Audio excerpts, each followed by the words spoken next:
السلام علیکم دوستو، کیسے ہیں آپ سب؟ میں زبینہ فیاض ایک بار پھر آپ کے ساتھ تو میں شروع کر رہی ہوں دی براؤنش گرل پارٹ 6۔ حالہ کا جملہ مصطفیٰ صاحب کے زوردار تھپڑ سے ادھورا رہ گیا تھا۔ تم اس طرح کی بات کیسے کر سکتی ہو حالہ، جبکہ جانتی بھی ہو کہ زوبیہ کی 2 معصوم سی بیٹیاں بھی ہیں۔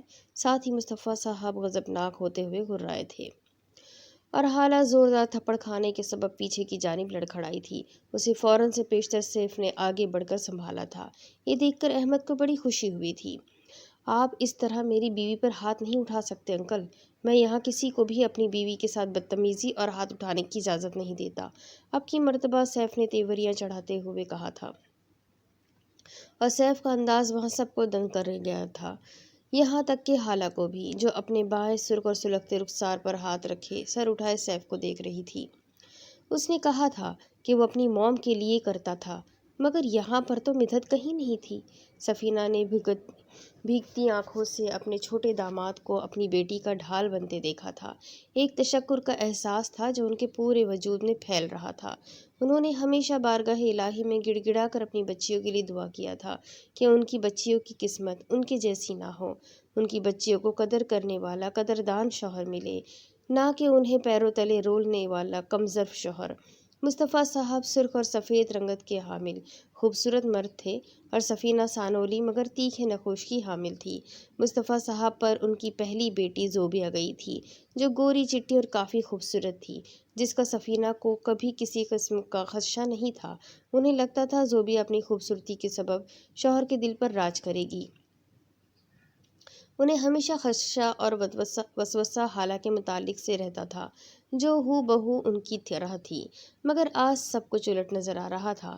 سیف پلیز آپ اطمینان سے بیٹھیں یا گھر چلے جائیں، حالہ سیف کو دھیمے سے کہہ رہی تھی، کیونکہ سبھی کی نظریں ان پر ہی جمی ہوئی تھیں۔ پھر تم بھی چلو میرے ساتھ، میں تمہیں یہاں نہیں چھوڑ سکتا، سیف حالہ کے سرخ ہوتے رخسار کو دیکھتے قطعی لہجے میں بولا تھا۔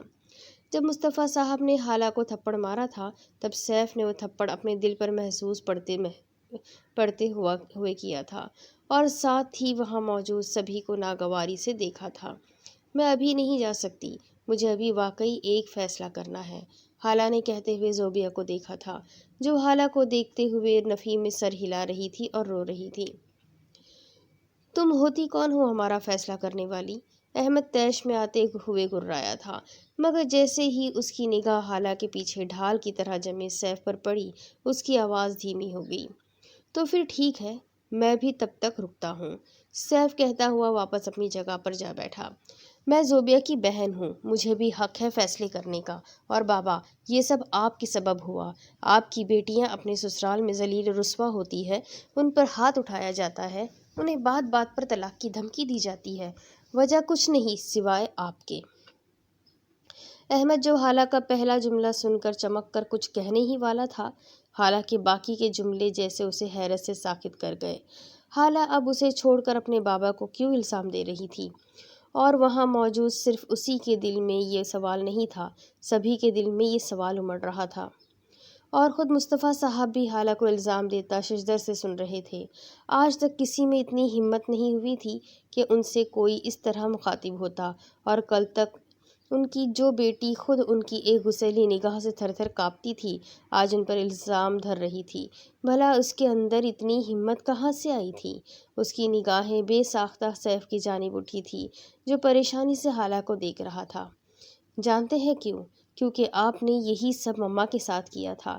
جب آپ کسی دوسرے کی بیٹی کے ساتھ ایسا کریں گے تو کیا آپ کی بیٹی کے ساتھ ایسا نہیں ہوگا؟ ضرور ہوگا، کہتے ہوئے حالہ کی آنکھیں آنسوؤں سے بھرنے لگی تھی۔ مصطفیٰ صاحب کی نظریں سیف سے ہوتی ہوئی حالہ پر جاتے ہوئے رک گئی۔ آپ کو یاد ہے نا آپ نے مما کے ساتھ کیا کیا کیا ہے؟ چھوٹی چھوٹی غلطیوں کی وجہ سے شوہر اپنے ہی وجود کے حصے کو اس طرح ذلیل و رسوا کیسے کر سکتا ہے؟ آخر کیسے؟ اور وہ غلطیاں بھی جان بوجھ کر نہیں کرتی تھی، بلکہ بیوی ہے، ہو جاتی ہے، انجانے میں سرزد ہو جاتی ہے۔ آپ ان کے لیے اس پر ہاتھ اٹھاتے ہیں، تانے دیتے ہیں، ذلیل کرتے ہیں۔ جب اس سے بھی دل نہیں بھرتا تب بات طلاق تک لے جاتے ہیں۔ آخر کیوں کرتے ہیں اس طرح برتاؤ آپ لوگ؟ عورت تو بہت نازک ہوتی ہے، ایک گلاب کے پھول کی مانند، جس کی خوبصورتی سے ہم خوش ہوتے ہیں، دل بہلاتے ہیں، راحت حاصل کرتے ہیں، جس سے ہم تازگی اور فرحت حاصل کرتے ہیں۔ کہ ہم کبھی اس کی خامیوں پر غور کرتے ہیں کہ اس میں کانٹے بھی ہوتے ہیں جن سے ہماری انگلیاں زخمی ہو جاتی ہیں؟ نہیں نا، ہم اس پر دھیان ہی نہیں دیتے یا پھر اسے نظر انداز کر دیتے ہیں۔ مگر عورتوں کے ساتھ ایسا نہیں ہوتا، جو آپ لوگوں کو راحت پہنچانے کی کوشش میں سرگردہ رہتی ہے، اور اس میں بھی اگر اس سے کسی طرح کوئی غلطی سرزد ہو جائے تو اسے قابل معافی نہیں سمجھا جاتا۔ جبکہ میرے اور آپ کے اللہ اور رسول نے بارہا معتد حدیث میں کہا ہے کہ اپنی عورتوں کو درگزر کیا کرو، درگزر کیا کرو۔ درگزر کرنے کا مطلب بھی جانتے ہیں آپ لوگ؟ آپ کی بیوی آپ کے وجود کا حصہ ہے، آپ کے ساتھ آپ اس طرح کیسے پیش آ سکتے ہیں؟ آخر کیسے؟ حالہ جیسے پھٹ پڑی تھی۔ اور آپ نے کیا کہا تھا؟ آپ ہی کی 2 بیٹیاں ہیں، اپنے ماں باپ کو اس طرح دیکھ ان بیٹیوں کے دل میں کیا گزرتی ہوگی جانتے بھی ہیں آپ؟ نہیں نا، کیونکہ کبھی آپ نے اپنے وجود سے آگے دیکھنے کی کوشش ہی نہیں کی۔ آپ نے ہمیشہ یہی دیکھا آپ کتنی محنت کرتے ہیں، کتنے مسائل کا سامنا کر کے گھر چلا رہے ہوتے ہیں، ہماری ضرورتوں کو پورا کرنے کے چکر میں کیا کچھ نہیں برداشت کرتے ہیں، اور پھر بھی آپ کو میری مما نے کوئی سکون نہیں دیا۔ آپ کہتے تھے آپ جہنم میں زندگی گزار رہے ہیں۔ زندگی کو جہنم بنانے والے بھی آپ ہی تھے، اور اس جہنم میں صرف آپ ہی نہیں جی رہے تھے بلکہ مما، آپی اور میں، ہم سبھی پل پل مرتے اور جیتے تھے۔ ماں باپ کے اس طرح بنائے گئے جہنم سے بہتر تو یہ ہوگا کہ آپ ہی کی دونوں بیٹیاں اس جہنم سے جیسے ماحول سے ہی دور رہے۔ اور خالہ نے ایک مرتبہ پھر اپنا جملہ ادھورا چھوڑا تھا، کیونکہ اس مرتبہ اس کے دوسرے رخسار پر تھپڑ پڑا تھا، اور یہ تھپڑ مارنے والی سفینہ تھی۔ بدتمیز، بے ادب، ناشکر اولاد، کیا میں نے تمہیں یہی سکھایا کہ بڑی ہو جاؤ تو اپنے بابا کے ساتھ اس طرح بدتمیزی کرو؟ جانتی ہو انہوں نے تمہیں کس طرح محنت سے بڑا کیا؟ تمہیں ایک آرام دہ زندگی دینے کی خاطر تمہارے بابا نے دن کو دن نہیں سمجھا، رات کو رات نہیں جانا، اپنی پوری جوانی تمہارے پیچھے خرچ کر دی، اور آج تم اس طرح بدزبانی کر رہی ہو؟ اس سے بہتر تو یہ ہوتا کہ تم اپنے بابا کا دل دکھانے سے پہلے ہی مر جاتی۔ سفینہ نے روتے ہوئے نہایت ہی غصے سے ایک ہی تھپڑ پر اکتفا نہیں کیا تھا، پے در پے تھپڑ مارتے ہوئے کہے جا رہی تھی، اگر دنگ نظروں سے دیکھتا سیف سراج سے حالہ کو سفینہ کی پکڑ سے نہ چھڑاتا، تو سفینہ کی پہنچ سے دور نہ کرتا، تو حالہ مزید سفینہ کے تھپڑ بھگتتی ہی رہتی۔ دیکھا آپ نے بابا، یہ ہے وہ عورت جس کی آپ نے کبھی عزت نہیں کی، ہمارے سامنے بھی جسے ذلیل کرنے سے کبھی نہیں چکے۔ اب بس کر دو حالہ۔ سفینہ جسے ہاتھ اٹھایا مزید مارنے کے لیے حالہ کی جانب بڑھی تھی۔ آنٹی پلیز، سیف نے انہیں پہلے ہی روک دیا تھا، جسے دیکھ سفینہ بے بسی سے رک گئی تھی، اور ساتھ ہی ان کے آنسو سرعت سے بہنے لگے تھے۔ سیف کے دل میں سفینہ کے لیے بے پناہ عزت اور ہمدردی کے طوفان اٹھ رہے تھے، اور مصطفیٰ صاحب نڈھال سے اپنی بیٹی کے بتائے گئے آئینے میں اپنی اتنی بدصورت شکل دیکھ کر جیسے بے جان ہو رہے تھے۔ مرد کو اس کی بیوی سے بڑھ کر چاہنے اور خیال رکھنے والا کوئی نہیں ہوتا۔ بہت ہی کم ایسی عورتیں ہوتی ہوگی جو شوہر سے وفادار نہیں ہوتی ہوگی، ورنہ عورت وہ ہستی ہے کہ جس کے نام کے ساتھ ایک بار اس کا نام جڑ جائے تو اب وہ اسے جہنم جیسے ماحول میں بھی رکھے تو عورت سمجھوتے اور اچھے دنوں کی آس پر اس کے ساتھ زندگی گزار دیتی ہے۔ مگر مرد میں اتنا ظرف نہیں ہوتا کہ وہ عورت کی چھوٹی سی کوتاہی کو ہی معاف کر دے۔ حالہ نے اب کی مرتبہ احمد کو دیکھ کر کہا تھا، جس کے چہرے پر شرمندگی کی جھلکیاں نظر آ رہی تھی، مما، حالہ بابا کو دیکھیں۔ زوبیہ کی ہراساں آواز پر وہ سبھی متوجہ ہوئے۔ جہاں مصطفیٰ صاحب کو سینہ تھامے آنکھیں بند کرتا دیکھ ان سب کی سانسیں رک گئی تھیں۔ اگلے ہی پل سیف اور احمد نے انہیں اٹھایا تھا اور انہیں ہاسپٹل لے جایا گیا۔ بروقت ہاسپٹل لے جانے کے سبب وہ کسی بڑے نقصان سے بچ گئے تھے، اور خاندان والوں کی ساری پھٹکار مسلسل حالہ پر برستی رہی تھی، جو مسلسل احساس ندامت سے نڈھال سی روئے جا رہی تھی کہ جو اگر بابا کو کچھ ہو جاتا تو، اور اس تو کے آگے حالہ کو اپنی جان نکلتی محسوس ہوئی، اور سیف کو حالہ کی حالت غیر کر رہی تھی۔ پہلی مرتبہ اسے احساس ہو رہا تھا کہ واقعی وہ حالہ سے محبت کرنے لگا تھا، وہ بھی ایسی ویسی نہیں، شدت والی۔ ڈاکٹر نے جب مصطفیٰ صاحب سے ملنے کی اجازت دی تھی، سب سے پہلے حالہ ہی دوڑ کر روم میں گئی تھی اور مصطفیٰ صاحب کے پیروں سے لگ کر سسک پڑی تھی۔ مجھے معاف کر دے بابا، پلیز مجھے معاف کر دے۔ وہ بس ایک ہی لفظ دہرائے جا رہی تھی اور اس کے قریب ہی کھڑے سیف کرب سے اپنے نچلے لب کو دانتوں سے چبائے جا رہا تھا۔ اس کا بس نہیں چل رہا تھا کہ وہ حالہ کو اس ماحول سے جلد از جلد واپس لے جائے۔ اس کا ناتواں وجود کب سے کیا کچھ نہیں برداشت کر رہا تھا۔ نکاحت زدہ سے بیڈ پر لیٹے مصطفیٰ صاحب بھی حالانکہ اس طرح رونے پر بے قرار ہوئے تھے، مگر جیسے ہی ان کی نظریں سیف پر پڑی، اس کے چہرے سے اس کے اندر کا حال جانتے جیسے وہ مسکرائے تھے۔ حالہ کو میرے پاس لے آؤ سیف بیٹا۔ مصطفیٰ صاحب کی نکاحت زدہ کمزور سی آواز سن کر سیف فوراً نڈھال سی ہوتی حالہ کو ان کے پیروں سے بازو سے اٹھاتا مصطفیٰ صاحب کے پاس لے گیا تھا۔ میری بچی، اس طرح مت رو، بابا مجھے معاف کر دے۔ اب وہ ان کا دونوں ہاتھ تھامے اس پر سر رکھے ہچکیوں کے ساتھ رو رہی تھی۔ جسے کمرے میں داخل ہوتی سفینہ اور زوبیہ نے دیکھا تو خود بھی رونے لگ گئی۔ کس لیے معافی مانگ رہی ہو بیٹا؟ تم نے کچھ غلط نہیں کیا، مصطفیٰ صاحب صاف دوسرے ہاتھ سے حالہ کا سر سہلاتے ہوئے کہہ رہے تھے۔ جو بھی کہا صحیح کہا۔ میں خوش ہوں کہ میری بیٹی سمجھدار ہے اور اس سے بڑھ کر بہادر۔ زیادہ شے مت دے اسے، گناہ کیا ہے اس نے، اسے معافی مانگنے دے۔ سفینہ کی ناراض آواز سن کر حالہ مزید مچل کر رونے لگی تھی۔ بس کرے سفینہ، آپ میری بیٹی کو آپ مزید مت ڈانٹے، مصطفیٰ صاحب نے بدستور آنسو بہاتی سفینہ کو دیکھ کر کہا تھا۔ سفینہ ان کی آنکھوں میں ندامت کی جھلکیاں دیکھ نظریں چرا گئی تھی۔ ان کے آنسو مزید تیزی سے بہنے لگے تھے۔ حالہ اب اگر تم چپ نہیں ہوئی تو میں ناراض ہوا تو نہیں تھا، مگر اب ہو جاؤں گا۔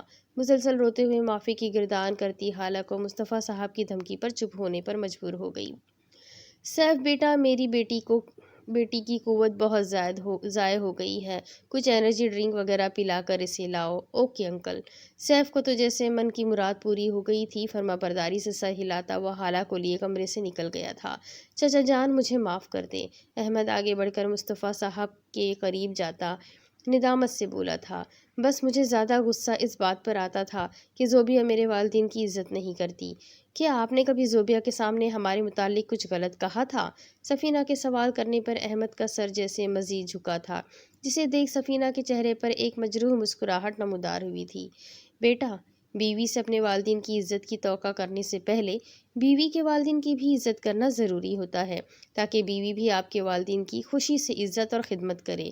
سفینہ کے کہنے پر مصطفیٰ صاحب نے ان کی جانب افسردگی اور ندامت سے دیکھا تھا، جہاں بیتے دنوں کی اذیتیں جیسے سفینہ کے چہرے پر سمٹ آئی تھی۔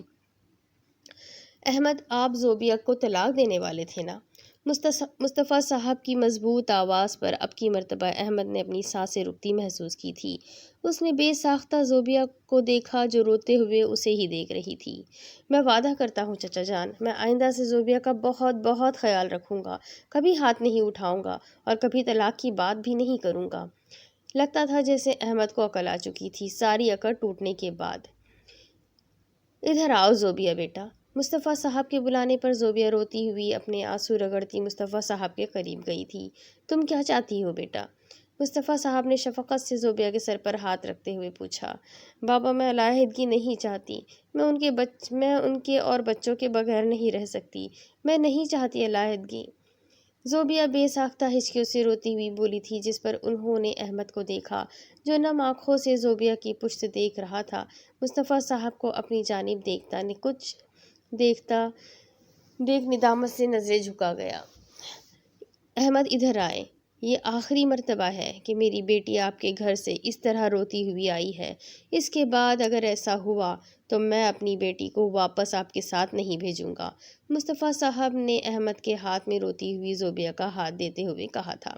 ایسا موقع کبھی نہیں آئے گا۔ احمد نے تشکرانہ نظروں سے انہیں دیکھا، پھر زوبیہ کے ہاتھ پر اپنی گرفت مضبوط کی اور روتی ہوئی زوبیہ کو وہاں سے لے گیا تھا۔ کمرے میں اب دو نفوس ہی رہ گئے تھے، سفینہ اور مصطفیٰ صاحب، جن کے درمیان خاموشی کا وقفہ جیسے ٹھہر گیا تھا۔ سفینہ جی، مصطفیٰ کی پکار پر ہمیشہ کی طرح فرما برداری سے وہ ان کے پاس دوڑ گئی تھی۔ مجھے معاف کر دے۔ نظریں جھکائے سفینہ نے حیرت سے پلکیں اٹھا کر مصطفیٰ کو دیکھا تھا، جو آنکھوں میں ندامت کی جھلکیاں لیے انہیں دیکھ رہے تھے۔ اپنی پوری جوانی گزار دی تھی سفینہ نے اس شخص کے ساتھ جس نے ان پر کبھی رحم نہیں کیا تھا، جو رائی کو پہاڑ بنا کر ان پر ظلم و ستم کو توڑتا رہا تھا اور پھر خود ہی منہ پھلا کر بیٹھ جاتا تھا، اور وہ ساری رات بیڈ پہ سوئے ہوئے اس شخص سے نیچے فرش پر بیٹھے منتیں کرتی، معافیاں مانگتی گزار دیتی تھی، اور تب جا کر کہیں احسان کرنے کے سے انداز میں انہیں معافی سے نوازا جاتا تھا۔ اس شخص نے کبھی انہیں اتنا حق بھی نہیں دیا تھا کہ وہ ان سے روٹھتی۔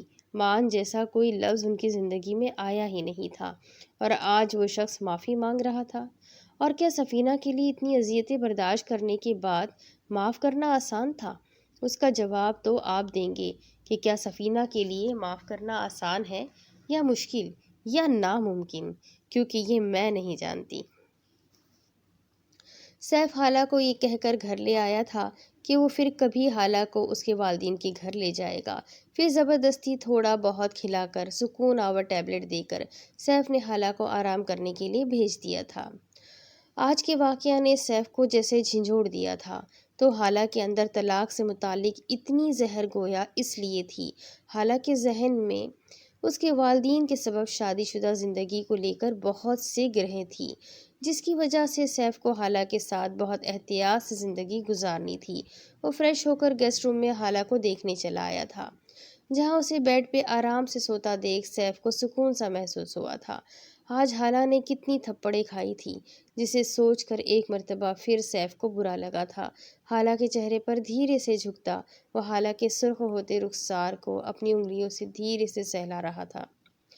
محترمہ کو کل ہی میں ہر حال میں پرپوز کرنے والا ہوں، سیف دھیرے سے کہتا دل فریب مسکراہٹ لبوں میں طاری کرتا سیدھا کھڑے ہوتے اپنے کمرے کی جانب بڑھ گیا تھا۔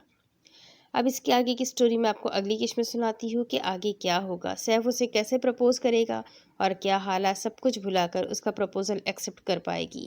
یہ جاننے کے لیے میرے ساتھ بنے رہیں، اگلی قسط میں پھر ملیں گے، تب تک کے لیے اللہ حافظ۔